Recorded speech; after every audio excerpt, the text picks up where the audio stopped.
कभी किसी को नोट गिनते समय भगवान की याद आई है?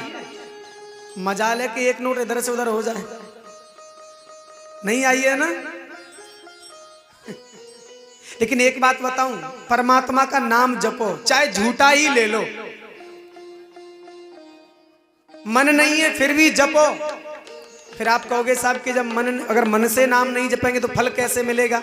तो एक बात समझो, मान लीजिए आपको बुखार आ गया, फीवर हो गया और आपने दवा खाई है। अब चाहे हंस के खाओ चाहे रो के खाओ, दवा तो उतना ही फायदा करेगी। नहीं समझे? शक्कर होता है, शक्कर चीनी, हंस के खाओगे फिर भी मीठी लगेगी और रो के खाओगे फिर भी मीठी लगेगी। तो परमात्मा का नाम चाहे भाव से लो चाहे कुभाव से लो, उसका फल तो मिलेगा ही मिलेगा, जपना चाहिए।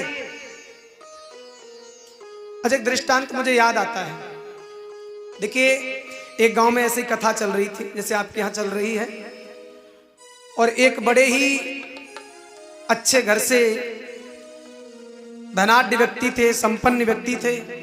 तो उनकी पत्नी कहती थी, महाराज घर में पड़े रहते हो, कभी कथा भी सुनाया करो। बोले ठीक है, तुम ज्यादा कहती हो तो आज हम कथा सुनने जाएंगे। अब सर्व सम्मानित व्यक्ति थे गांव के, जाने माने। जैसे ही कथा सुनने आए, कथा पंडाल में लोगों ने उनको देखा तो धनाढ्य व्यक्ति हैं, सम्मान का, आइए आइए आइए आइए आइए। लोगों ने उनकी बड़ी अच्छा से उनका स्वागत सम्मान, आइए आइए। और फिर उसके बाद में आसन दिया, बैठिए बैठिए बैठिए, आइए बैठिए। वो श्रीमान जी ऐसे निकले कि आते ही आते उनको नींद आ गई, बैठते ही बैठते सो गए। और जब आरती हुई और जयकारा लगाया व्यास जी ने, उठ करके चल दिए। उसके बाद में व्यास जी बोले जाइए। अब वो कथा सुन करके आए तो उनको 3 बातें याद रह गई। कौन कौन सी? आइए, बैठिए और जाइए। 3 बात उनको याद रही। अच्छा महाराज, अब क्या हुआ? वो अपने घर में सो रहे थे, शयन कक्ष में, अपने कमरे में सो रहे थे। वो उसी रात की बात कि वो एक चोर चोरी करने आया उनके घर में। और इधर जब वो सो रहे थे तो उनको सपना आया, और स्वप्न जब आया तो वही बातें याद आ रही थी। आइए, बैठिए, जाइए। अचानक जैसे ही चोर घर में प्रवेश करता है, उसी समय वो कहने लगे आइए। जैसे ही उन्होंने कहा कि आइए, चोर समझ गया कि इन्होंने मुझे देख लिया। हाँ, बोला लाओ देखो ये सो रहा है कि जग रहा है। चोर थोड़ा और आगे बढ़ा तो वो बोले बैठिए। अब चोर बोला इसने मुझे पहचान लिया।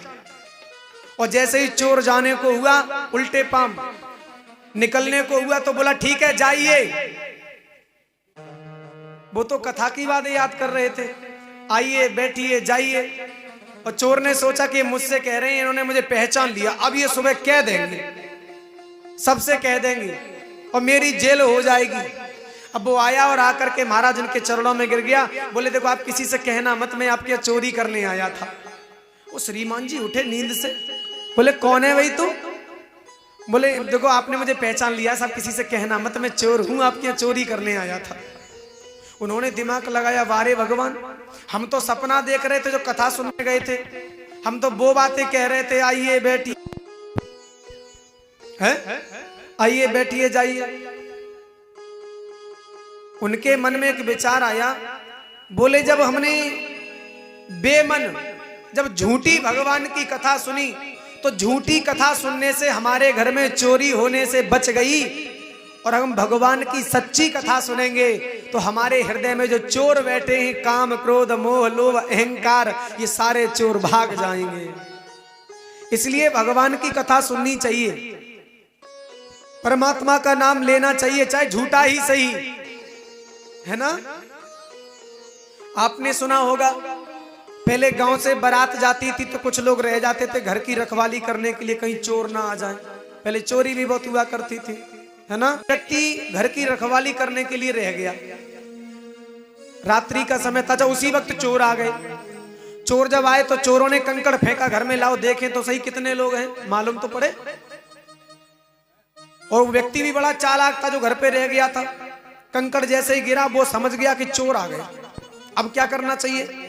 तो उसने एक युक्ति लगाई, उसको एक उपाय सूझा और वो जोर से चिल्लाने लगा, शेर सिंह उठो, सो रहे हो कि जग रहे हो, और तुम नहीं जगो तो शमशेर सिंह को जगा, और वो ना जगे तो नाहर सिंह को जगा, और नाहर सिंह ने जगे तो देव सिंह को जगा, और देव सिंह ने जगे तो मूल चंदू को जगा।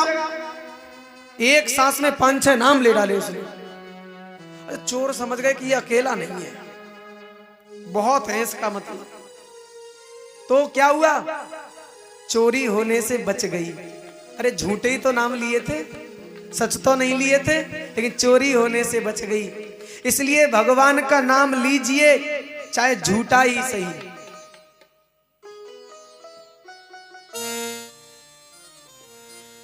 पल भर के लिए कोई प्रभु का नाम जप ले, झूठा ही सही। पल भर के लिए कोई प्रभु का नाम रट ले, और झूठा ही सही।